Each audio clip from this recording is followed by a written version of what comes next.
Welcome to Sam's Business Growth Show. I'm Sam Dunning, a digital marketing, sales, and business growth evangelist.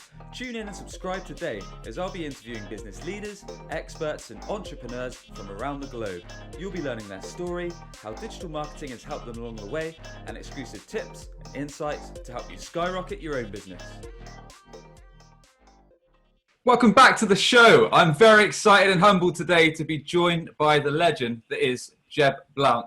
Jeb is the CEO at Sales Gravy. Jeb's a sales acceleration specialist and author of a massive amount of books. In fact, 11 to be precise. Those include Fanatical Prospecting, Sales EQ, People Buy You, People Follow You, Objections, and his latest book, Inked. He's among the world's most respected sales leaders for prospecting, sales leadership, and customer experience. And through his global organization, Sales Gravy, Jeb advises some of the world's leading organizations and sales execs on the whole world of emotional intelligence and various customer-facing skills. Jeb, an absolute pleasure to have you on the show. How are you doing, man?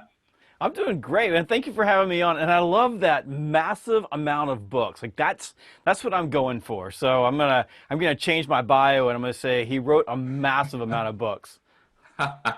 Glad to be of help, man. Excellent. So there's a whole bunch of things myself and the audience would love to learn from your good self, Jeb.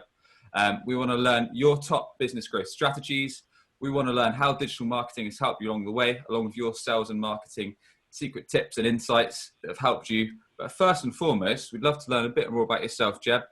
We'd love to learn where you grew up, how you got into the business world, and some of the key roles that you've had up until the present day, so up until you founded Sales Gravy. So yeah, if you could tell us a bit more about yourself and how you got in the business world, man.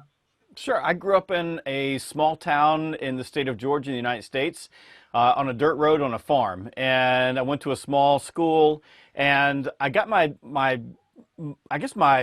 start in sales in particular, in business, because I started a little business when I was maybe 14 years old, where I would go to the different farms and I would bury their dead animals. And I know this sounds really crazy. It's like crazy, right? But like if you live on a farm in Georgia where it gets hot in the summertime, and let's say a chicken dies and your dogs drag it up underneath your house, it smells really bad, and nobody wants to go and retrieve the chicken. So I made a living going in and finding whatever was dead, whatever it was, and I would bury it and make sure it stayed buried, and that was my guarantee. So I had a pretty good business in the summertime of dealing with anything that was dead on the farm. And I grew that into, in high school, I sold ads for the yearbook and was very successful at that. And really from the very beginning realized that, I was good at selling. My father's an attorney. I thought I was going to be an attorney. And I came to this fork in the road in my mid-20s where I got accepted to go to law school. I was working for a big Fortune 500 company and really successful there. And my dad didn't really want me to go to law school, so I told my company I was leaving, I was going to go to law school, and they came back and they offered me, at the time, this is the mid-90s, a lot of money to stick around and gave me a promotion. So I made a decision to take the promotion and take the money rather than go to law school, and I never looked back. And I grew up in that company from sales to sales management I worked in marketing for a while, working with the sales organization, jumped out of marketing, back into operations, ended up running the sales organization. So I was, vice president of sales. And then in my late 30s, I started this company, Sales Gravy. That was 13 years ago, and have grown that into a business that prior to this current little crisis that we jumped into, we were tracking to do about $25 million. We probably are not going to make it, considering what has just happened in the economy. But we've just grown really, really fast, and I'm a sales company. I teach people how to sell, teach businesses how to accelerate growth, and both from a consulting standpoint and from a training standpoint. Fantastic, Jeb. So it sounds like you've had quite a jump. So you started off in high school, was it? You're basically sorting out dead animals and looking after anyone who had a dead animal. You take that away, you take a fee, and you sort out. And then you moved on there from selling ad space in what did you say you were doing there? In my yearbook, in my high school yearbook. I got it. Cool, #1 salesperson on my high school yearbook, selling ads. So you had the entrepreneurial spirit from a young age, it sounds like. I did. The only thing that I regret, if I were really to go back and look, because I had a really good career, in the Fortune 500 world. I grew up in big business. I understood it, and I wish that I had become an entrepreneur earlier. I had a great career. I was like a rocket ship, and everything that I learned there, I've been able to apply in building my own business. I just wish that I'd had the courage to do it earlier.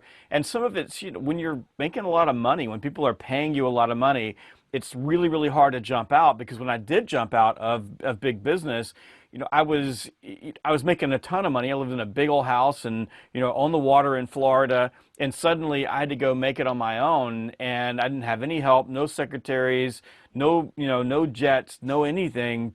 And that's a very, very scary thing to do. And for me, it was a little easier, because when I made the jump into my own business, we were in a very similar time than we are right now. We were in the global economic crisis. So I basically started a business right in the middle of a recession, maybe one of the dumbest things in the world to do.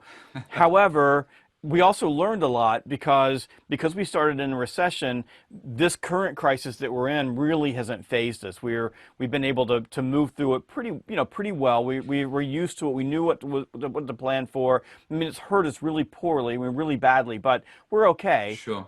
But the ability to sort of to sustain through it, we haven't had this massive amount of anxiety because we planned for it. But that's, I think, when you start thinking about moving into an entrepreneurial role from a corporate role, there's a lot of fear that takes place, and you're leaving your anchor, you're leaving your paycheck behind, and so true. There's very few things that are more scary than that. It's definitely a big step. So just before we talk about how you came into Sales Gravy and kind of built that business up, Jeb, it'd be good to learn a bit more about your corporate role, where you said you moved right up the ladder from kind of a starting entry point right up into sales, into management, and into marketing for a little bit. So yeah, tell us a bit more about that, what you were doing, what you were selling, and the lessons you learned along the way, Jeb. Well, at 24, I was driving a truck in an entry-level job, delivering uniforms. And at 34, I was the vice president of sales. So in 10 years, I went from basically schlepping uniforms out of a truck into a VP role. And awesome. The truck piece was really more of a management trainee job. And I went into operations, realized that all the people that were in sales were making a lot more money than me and working a lot less. Jumped in the sales role, #1 salesperson in the company, broke all kinds of records, got a promotion to sales manager, broke more records, and turned around a couple of teams, was noticed by the people at the corporate office, put me into a role. What would you say was the secret behind that success? What would you say made you jump so quickly into those roles? What were you doing that made you stand out? I can make it rain. I can sell stuff. So I mean, the thing is if you can sell and you can make it rain, if you can produce revenue and make it in profitable revenue, people notice that, they want to move you up. Now, there are people that you're producing the revenue for who you work for in those spots. They don't want to let you go because you're a big piece of them making their bonuses and then them hitting their growth goals. So it's, as you're trying to move up the ladder, there are people that are trying to hold you back if you're good at what you do. So sure. You've got the two things going on, but you have to be ambitious. You have to ask for it. If people ask me all the time, how do you get promoted? I go, you got to keep asking for what you want. Now you have to perform and you have to ask. If you perform and you expect people to come to you and give you things, you're going to be waiting for a long, long time. So what I would do is, I was really ambitious. I wanted to grow, and I knew that if I could crush my number and I could ask, I could move. So that's basically what I did. And I also planned to leave the company to go get a law degree at one point, and that leaving the company got a lot of people's attention too. So that got me a promotion as well.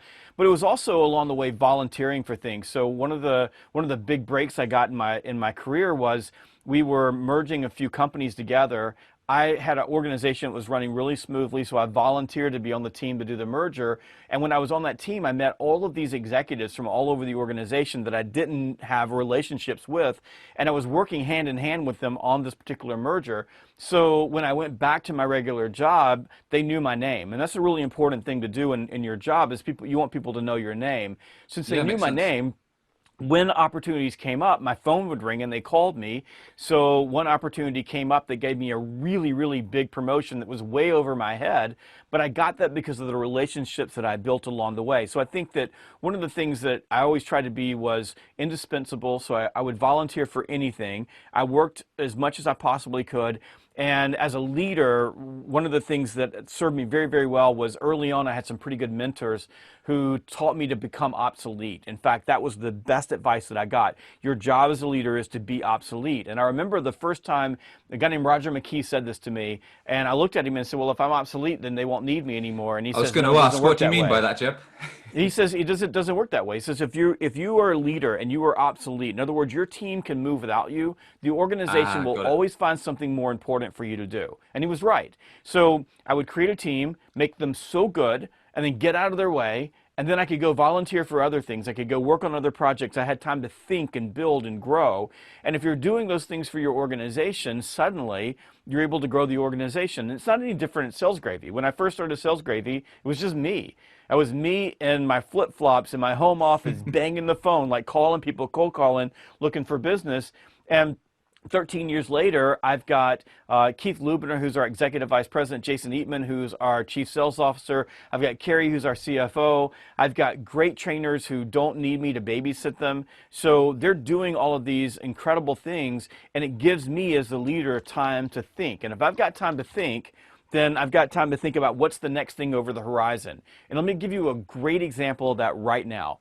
So I don't know what your situation is there, but right now it's we're in the middle of this big coronavirus crisis.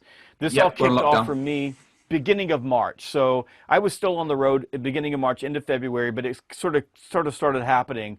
And the second weekend in March, sort of everything fell apart. So I travel 300 days a year, and I'm grounded for at least the next 2 or 3 months. So we look at our business. We're a training business. All my trainers suddenly are grounded, and we look at the entire landscape and think, well, this is going to be a pretty hard next 3 months because we've got issues. Well, because I have a team, I'd already had a chance to think about this. We had already planned for a recession. So we had invested about $500,000 last year in our studio complex. I'm in one of our studios. The studio is called the Clubhouse. It's looking nicely kitted out, man. It's looking sweet. Yes, and we built this from the ground up. So you can tell the sound's good here. And we've got good lighting, so the lighting is up. I've got my producer just left to eat lunch, but I typically have a producer over here. We've got multiple studios here, so when this happened, all we did was shift our in-person trainings into our studio, and we're able to deliver a level of virtual training that no one else has experienced. People are in awe of what we do because we're essentially putting on a TV show because of what we did. So if I hadn't had a team of people, what would I have been doing? I've been working in the business. I wouldn't have time to think, get ahead. And that's sort of what you want to do as a leader and as an individual, is you want to make sure that you have time to think. And then as this happened, I realized that, hey, the world just shifted, and we're going to be doing a lot more of this virtual. So I was able to very quickly spin up a brand new book called Virtual Selling that will be out in May. And because I have an entire team and my company is running and money is coming in, it's not as much money as it was before, I can stop what I'm doing, immediately go work on something that's going to change our future as an organization because I'm obsolete. The organization doesn't need me in order to run. Love that explanation. Okay, Jeb, fantastic. And that's a really nice little tip for anyone listening who's in management or who's in leadership or any business owners as well. Cool. So you moved up to being a vice president of that corporate-based company, Jeb. Was there any other lessons or things that you learned in terms of business, in terms of sales, or perhaps marketing that you'd like to share with us, or that's going to be useful for the audience tuning in? Well, the thing for me that I learned in that business was make money. So again, there's a lot of businesses that are being started up right now where you've got a lot of VC money coming in, and it feels like sometimes that the intent is to lose as much money as you possibly can.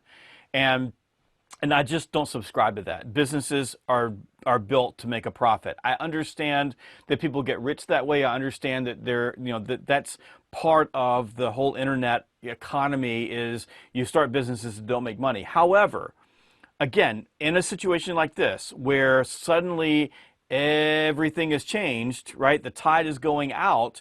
We're starting to see all of the businesses that have been swimming naked in the last economy, and they're getting hit pretty hard. They're throwing people out of their company. Some of them aren't going to make it.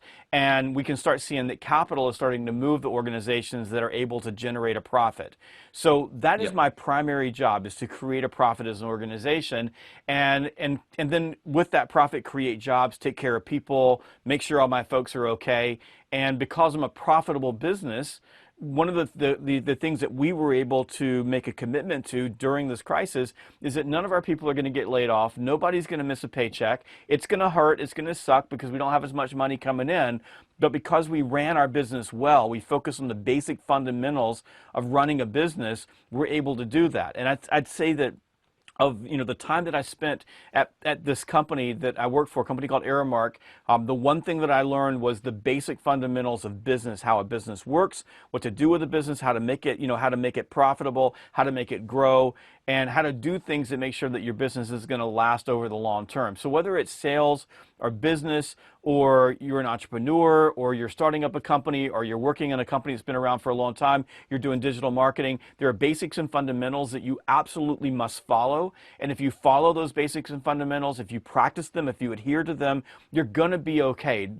Things are going to happen up and down, but you're going to win. And that's, if I took one thing away, it was make money, because that's what business is for, and make sure that you are planning for the future, and then operate every day on those core fundamentals, and you won't go wrong. Yep, that's really good advice. It's simple, but it's so true. Cool. Okay, Jeb. So moving forwards, tell us about how Sales Gravy came about, the light bulb moment when you came to be a part of that company, and how that all came about. Well, it came about in the middle of the last recession when the company that I was working for decided that they had some issues with high-level executives who, like me, were going to a lot of meetings but not producing a lot. So they gave me the option of moving into another role, a different role than I was in. I wasn't going to get hurt or anything, but they gave me that option, and I made a decision at that point that if I didn't jump into starting my own company, I probably never would. I mean, there was going to be a point where you crossed over a place where you just didn't have enough time, enough runway to go out and build what you wanted to build. So in that inflection point, a decision point, if you want to call it, I just made a decision that I was going to start a company. I started Sales Gravy because I didn't really know how to do anything other than sell. That was what I was good at. And Makes sense. I started it stupidly thinking I was going to be able to start a website and sell advertising on the website and make a living. It took me about 3 months to figure out that wasn't going to happen. So a lot of media companies have figured that out the hard way as well. So I then evolved into creating, salesgravy.com became a job board. So in 2010, the market share leader in my niche is a sales job board. And okay. it was a subscription-based job board, so I was getting monthly revenue from for job posting for my accounts. By 2010, we were printing money, and I was working full-time on that. The vision had always been to be a consulting, training, advisory company, working with global organizations, helping them with their sales organizations, no matter where they were in the spot. Even these days, we help companies spin up their CRM. So we're a HubSpot Gold partner, and we work with a lot of companies to help them shift into those type of roles. So at the time, I'm a job board selling subscriptions to a job board, knowing that this was what we wanted to be, and because I needed to create cash. What the job board did, because of monthly revenue stream, and crazy as it sounds, a job board in a recession is really not a bad idea because a lot of people need jobs. Yeah, that makes sense. So I spun that up, and then I used that cash from the job board to pay forward so I could then build the company that we are today. And we did that very successfully. We're no longer a job board. We spun that business out. Our monthly revenue now comes from online learning and e-learning. So we took one revenue stream and replaced it with the other revenue stream. That revenue stream has now more than doubled what we had from a job board revenue stream. And it's a lot easier and more fun product to work with and sell. But when I talk to entrepreneurs and they say, well, I need money, I said I was in the same boat. I mean, I had some money saved, but I needed money. But I had to build something that could create money so that I could then chase the dream that I really had, the vision that I really had for the organization. And that was a very difficult thing to do, because in the process of spinning up a job board, you're working 24 hours a day running that while you're trying to do other things. That's why you've got to surround yourself with really good people. Yep. And that's, you got to do that one at a time, one piece at a time. And sometimes you got to go through a lot of turkeys before you finally find an eagle that then, you can work within your business. Makes sense, man. So I didn't realize it started off a recruitment job board. So that's Yep. interesting. So how did you scale the business up? So it started off just yourself, right, Jeb? And then you slowly built up a team. What were some of the strategies you used to actually grow the business? So did you use any digital marketing, or was it all outbound? Was it like cold outreach, like cold calls, emails? Talk us a bit Oh, through the. yeah. I mean, we banged the phone. I mean, we're a cold call company. So it's a little of both. So if you look at the job board was we ran through agencies. We did a massive amount of cold calling, a lot of cold calling, email marketing as well. We didn't do a lot of buying advertising specifically for the job board, although we arbitraged jobs. So for example, we would go to a aggregator of job posts. We would buy space from them really cheap. So you're talking about anywhere from 5 to 25 cents per click in those particular situations. So you would go buy a massive amount of clicks, and then you would go sell your job post subscriptions, and then you would use those clicks to bring traffic into those job posts. So you had to always be playing the spread between what you were spending on advertising and what you were getting from subscriptions. And because you're a niche job board, you'd be really, really careful that you don't overextend yourself on advertising in order to make people happy. And in that environment, everybody's pretty unhappy. In the current environment, scaling up into training, it was just really a matter of creating the cash that we needed from the job board so that we could set off and start doing training. You also had to have the credibility that went with it. So 11 books later, it's pretty easy to get the credibility because I wrote the book on sales training, essentially. So Sure. so in that world, it was the first thing I did was get a team in place that could sell the job board, which I did, and that Okay. wasn't easy, just a few people. But then once I got people that could run the job board, I left the job board alone. The job board's my cash cow, and then I was able to go out and start picking up training our contracts and customers and clients. I couldn't do that when I was running the job board essentially by So you myself. went I could do that obsolete as on I the job scaled board, up. right? What's that? You went obsolete on the job board? I went obsolete on the job board. I just Got it. kept it going, right? It kept moving for us, and at the same time Nice. started building out clients. And then as I started building out clients, then I was able to take one. In fact, one of the people that sold on the job board said, "I really want to do training," and so I spent some time with him, taught him how to train, and then when he wasn't selling job board ads, he would do a little bit of training, and so we added another person to the team, and then we found another person who wanted to come on, and then as you scale your trainers, you can scale your training business. The training business is primarily trainers. Now, all the people that used to sell job board ads are all selling training now, and they're really good at it, and they're happier with it because job board was awful as an awful business. So they're doing that too. So you just simply shifted all those folks over. But it was really a matter of getting the client base in. And at one point, I'm working like 24 hours a day, 7 days a week. There's no time off. There's not a lot of fun in life doing that. But then I started finding people that could lead, and I had to shuffle through some people. I've had some people that were not so good. I've had some unsavory characters work for me who Always going to happen, isn't it? It's always going to happen. I've had people that took advantage of us, and Yeah. we made some mistakes, but we also learned from those mistakes as well. I mean, we learned to lock the safe because people will steal from you. And every small business has got to learn some of those lessons along the way, but they've been a few lessons in the middle of a massive amount of positive. So there's no, when I say scaling, there was no secret to scaling the business. I didn't have a venture capital company that's giving me money and I went out and just bought a bunch of people. It's been one person, one step, one next level at a time, and it's been hard. It's been a grind. It's been difficult. And you said earlier, you asked me a question and I gave you do the basics, and you said that's really simple.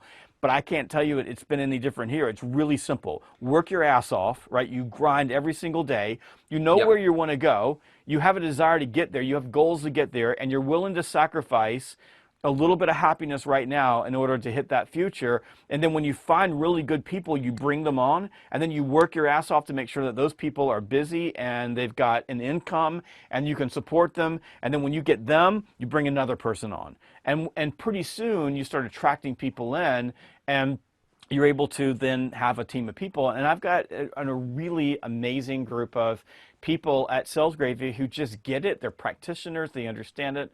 My clients love them, and I've been very lucky that way. But it's just a grind. It's just hard work. There is no Fantastic. secret. There's no magic button that you're pushing that's going to make this easy.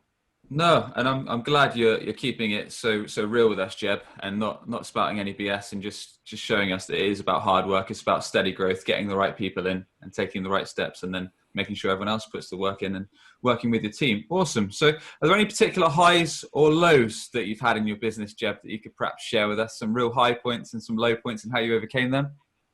Yeah, I always go back to the lowest point for my business was in the summer of 2010. And I've invested everything. I've invested so much time. I started the business in 2007, so we're in 2010.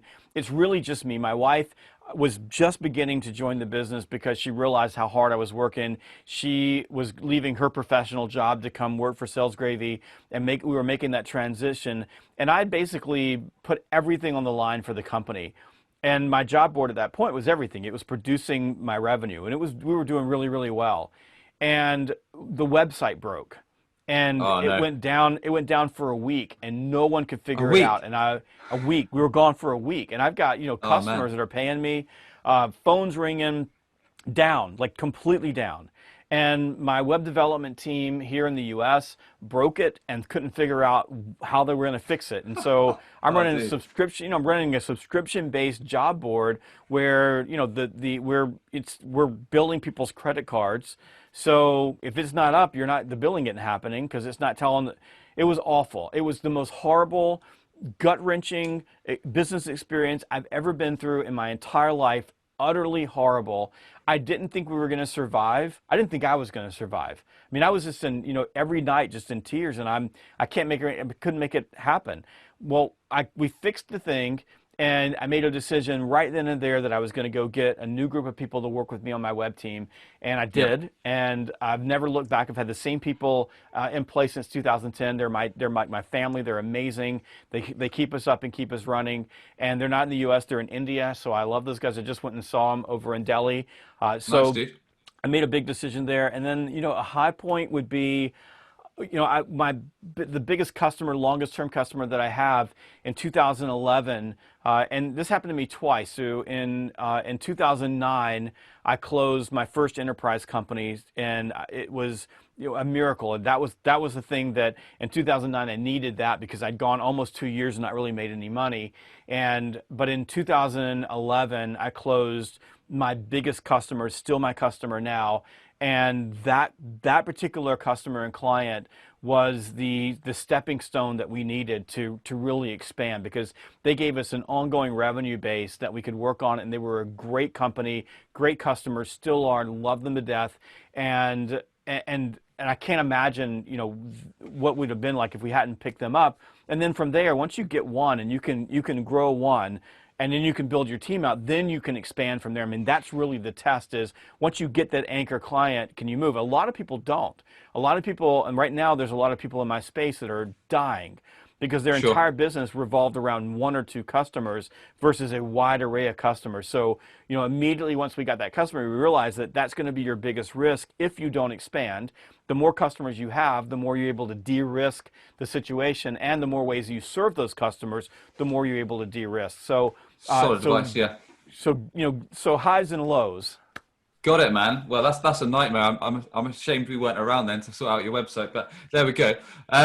Okay, so it's interesting you talk about landing enterprise deals, and I completely agree with the point that you said. I'm sure you'll agree as well. No customer is sticky, and no customer lasts forever. Clients are always coming and going, and even when you think you've got the best client in the world, they might turn around next week and say they're going to a competitor. But on the track of enterprise deals, it's not something we've discussed much yet on the show. Are there any insights or strategies that you recommend for anyone that's looking to land their first enterprise client? And I know we're coming kind of close-ish to time, so is there any quick insights you can say on this is how we landed the deal? I know it's not quick, but... Well, you know, the part of it is like, you know, it's the grind, like it's the cumulative impact of all the work that you're doing. So in 2011, the client that I landed it because one of their vice presidents was in an airport and my book was in the airport. And they picked up my book, read the book, sent it out to some people. One of these people said, maybe we should get this guy to come in. So they hired me to come in and do a seminar. And after I did the seminar, I started asking questions. I mean, that's literally how we build our accounts out. What else can we do to help you? And it turned out there were a lot of things that we could do to help them. And then that morphed into more. At the same time, I'd done a lot of research. I knew what I was getting into. The first enterprise client I sold that really put us on the map, it was the catalyst that we needed to continue to grow on the job board space. I had met some of their recruiters and started taking good care of them. And at one point, I had 13 of their recruiters using Sales Gravy for recruiting, and I just built good relationships with them, and I used those relationships to level up to a senior vice president up in Chicago who I called and asked for a meeting with and got on an airplane, went to see him, and that really moved me up. And I can't tell you how many big deals I've closed because I knew my client was going to be at a trade show, and I just went to the trade show just to meet them and say hello. And then, later on would work out a deal. But I think the biggest thing is if you're just starting off is you're going to have to find a way. Like it's not always easy. It's a lot easier these days because we have so much credibility. We've got a great brand name. My client list is a who's who of some of the most prestigious companies in the entire world. Once you're in that space, it's a lot easier because you're a safe choice. And that's really when you're thinking about big companies and the people that make decisions, what they really, really want to know is that you're a person that's not going to make them look bad or help them lose their job or cause problems down the road. They want to trust you. Before you have any of that, it is hook or crook. I mean, it is, when I say I landed one, I was working on 40. So I didn't get 40, I got one. And so you've got to put a lot of lines out, and you've got to keep finding ways, and you can't let losing a deal completely destroy you so you never go back again. At the same time, by the way, you also have to make sure that you're nailing down your small clients too, your bread and butter. If you just go after elephants, it's really easy to starve to death. So you got to bring those in, keep those plates spinning, and then bring on a big one. And this is important for me. Because I see companies do this all the time. They have all of these small companies that brought them to the dance and then they get a really big one, and then they start ignoring all of those. You cannot there's no integrity in that whatsoever. The people that brought you to the dance, you take care of those folks. You treat them like they're gold.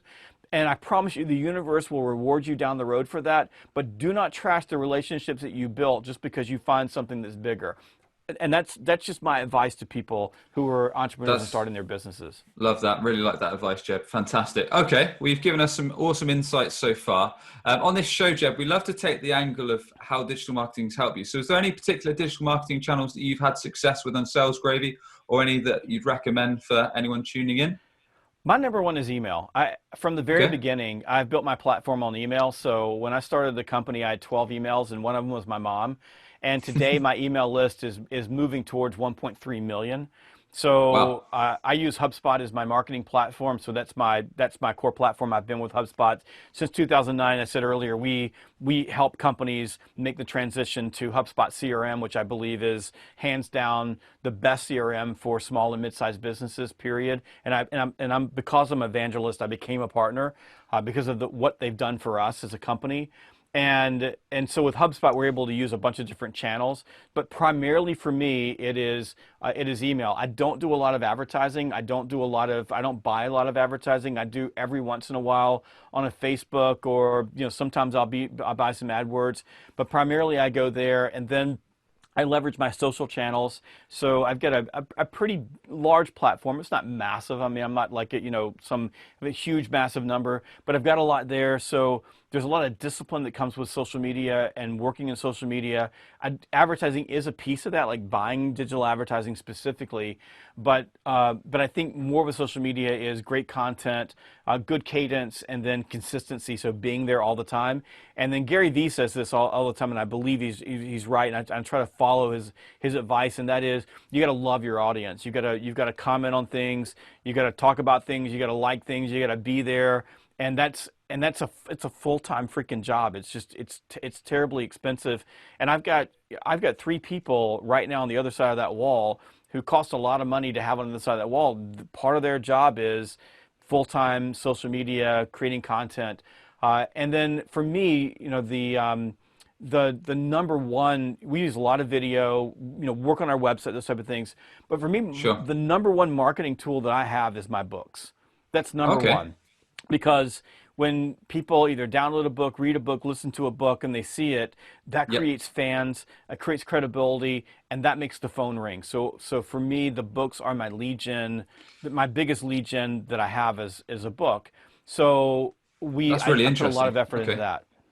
And is that something you recommend that any business owner or entrepreneur looks to do, Jeb, to start writing, to start creating like that? I think that if you're especially for digital marketing, if you've got a website, you're certainly having a blog and writing and creating content that it bolsters your your search engine optimization, especially if you've got a good original content.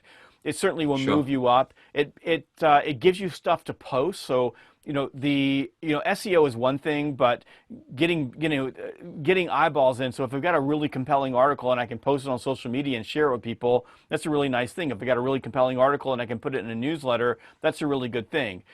So I definitely think that you should write. If I was a business owner or an entrepreneur and I didn't have a book, I would start by writing a blog, and then I would turn my blog into a book, because you get into the art and the act of writing, and then you can grab that content, and then you can re-leverage that content. And you can do the same thing with video, you can do the same thing with audio, so you can do those things. So the thing about writing a book is, if you're just writing a book as a business to have a book, that's pretty easy. Write a book, go to CreateSpace, get it published. Your 3 people are going to read it, and one of them is going to be your mom. So if you want to write books and use books to make money, you got to hustle, you got to grind, and you got to get your butt out there, because the money is on the road, not on a book. And that's the mistake that most people make, is they write a book and they think, well, I'll write a book, everything's going to come to me. It does not work that way. And my successful books, I have 11 of them, going on 12, and I'll have 13 and 14 out in the next year and a half. So it's about the cumulative impact of all those books along the way. A few of them have been massive hits. Most of them have been just good every day. We're going first base, second base, third base. So the thing for you is that if you're going to write one, you need to get behind it and get prepared to drive it, whether you're self-publishing or you've got a publisher. And I think that more than one book matters. I think if you've just got one in you, if you write To Kill a Mockingbird, which is a fiction book, you can do that once in your lifetime. Good for you, but very few people do that. You've got to build on those things. So if you're an entrepreneur, you've got a series of books, I think you've got a really powerful message there, especially if you're working to get the book out there. But you definitely should write, you definitely should create content, you should definitely use your content to get people to come in, but more than anything, use the content to build your list of people who are your fans who want more information, and then take really good care of your list, and then you can use your list to create anything. Like, you can make anything happen with a good list.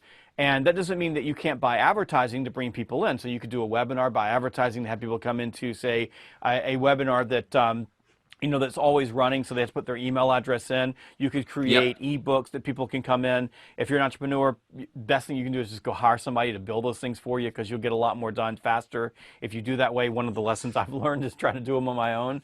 But if you can do those type of things, and then I think you have to start thinking, Sam, and I know you get this, it's an ecosystem of things. So if you're buying advertising and you don't run a direct e-commerce program, if you buy advertising, your advertising should do either lead gen or capture names.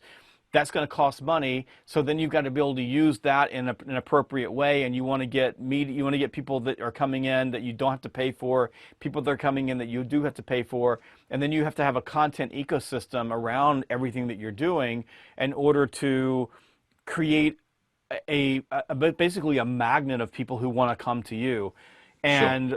And I mean, it's just like, Well, it sounds like you're hitting an omni-channel approach there, Jeb. You've named almost every digital marketing channel, which I'm pleased about, and I think that's some great advice. You have to do everything. You've got to fish everywhere. I mean, it's the same thing with virtual selling. It's an omni-channel approach. You have synchronous communication, you have asynchronous communication, and if you don't use all the channels, you reduce the win probability for you and your sales pipeline. Same thing on digital marketing. I think that the most important thing that people get is it's hard freaking work. Like people go, I'm gonna do social media. Look, let me tell you something. It's gonna take over your life. You're gonna live your life with your face in a phone if you're doing social media well, because you're gonna have to be there all the time. You've got to have regular content that goes out. And I'll give you an example. Just yesterday, I got a new kid working for me. He's going through my books, pulling out quotes, and then going on Canva and creating memes with the quotes. Then we have a book cover on the quote. I don't have time to do that, so they're going through that. I've still got to go through the quotes and go, is that a good quote or a bad quote? And then somehow or another, that has to get up online. And you can't just run through, so you can post through HubSpot or whatever your marketing automation platform is. You can post through those platforms, but at the same time, the algorithms kill you when you post to those platforms. So that's okay, but you also have to post by hand, right? So true, so true. Especially so with like you say, LinkedIn. It's like playing the long game. And if you want to get results from it, you've got to put in the work. You've got to put in the content each and every day. Otherwise, you won't see results, and it'll go for nothing. Awesome. Okay. Well, we've covered some great ground. We've covered some good stuff in terms of learning your story, in terms of how you've built up your business and the digital marketing channels you recommend. Jeb, are there any habits that you follow or that you recommend people should follow in order to be a success in business? I got bad habits, Sam. Really? What are we talking? I eat too much. I don't exercise enough. Especially now. I'm not one of these people that has like crazy habits where you get up at the same time every day or you do whatever. My habit is grind. And I hate to say this, and I'm not saying this is the right way. I'm a bull in a china shop. I will outwork you. I will outwork anybody. I'm not smart. There's a lot of people that are way smarter than me. I'm not particularly talented. There's tons of people that are way more talented than me, but you will never outwork me.